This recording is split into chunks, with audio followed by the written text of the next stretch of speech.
Brought to you by Penguin.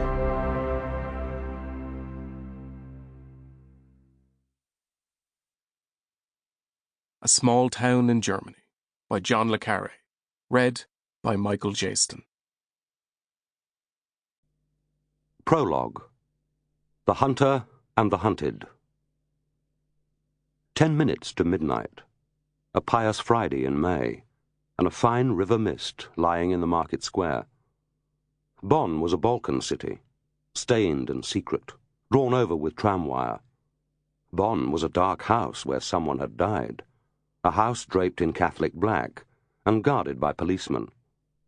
Their leather coats glistened in the lamplight. The black flags hung over them like birds.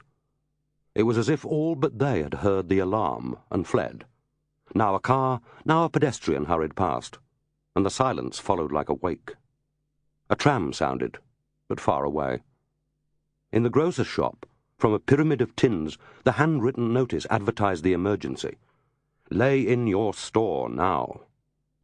Among the crumbs, marzipan pigs like hairless mice proclaimed the forgotten Saints' Day.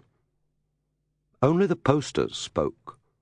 From trees and lanterns they fought their futile war, each at the same height, as if that were the regulation.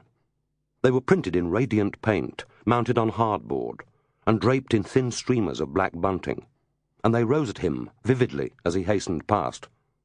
Send the foreign workers home. Rid us of the whore, Bonn. Unite Germany first, Europe second. And the largest was set above them, in a tall streamer right across the street. Open the road east. The road west has failed. His dark eyes paid them no attention. A policeman stamped his boots and grimaced at him, making a hard joke of the weather. Another challenged him, but without conviction, and one called, "Guten Abend," but he offered no reply, for he had no mind for any but the plumper figure 100 paces ahead of him, who trotted hurriedly down the wide avenue, entering the shadow of a black flag, emerging as the tallow lamplight took him back. The dark had made no ceremony of coming, nor the grey day of leaving, but the night was crisp for once and smelt of winter. For most months, Bonn is not a place of seasons. The climate is all indoors. A climate of headaches, warm and flat like bottled water. A climate of waiting, of bitter tastes taken from the slow river, of fatigue and reluctant growth. And the air is an exhausted wind fallen on the plain, and the dusk, when it comes, is nothing but a darkening of the day's mist, a lighting of tube lamps in the howling streets. But on that spring night, the winter had come back to visit, slipping up the Rhine Valley under cover of the predatory darkness, and it quickened them as they went, hurt them with its unexpected chill. The eyes of the smaller man, straining ahead of him, shed tears of cold. The avenue curved, taking them past the yellow walls of the university. Democrats, hang the press baron. The world belongs to the young. Let the English lordlings beg. Axel Springer to the gallows. Long live Axel Springer. Protest is freedom. These posters were done in woodcut on a student press. Overhead, the young foliage glittered in a fragmented canopy of green glass. The lights were brighter here, the police fewer. The men strode on, neither faster nor slower.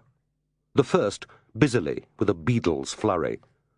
His stride, though swift, was stagey and awkward, as if he had stepped down from somewhere grander.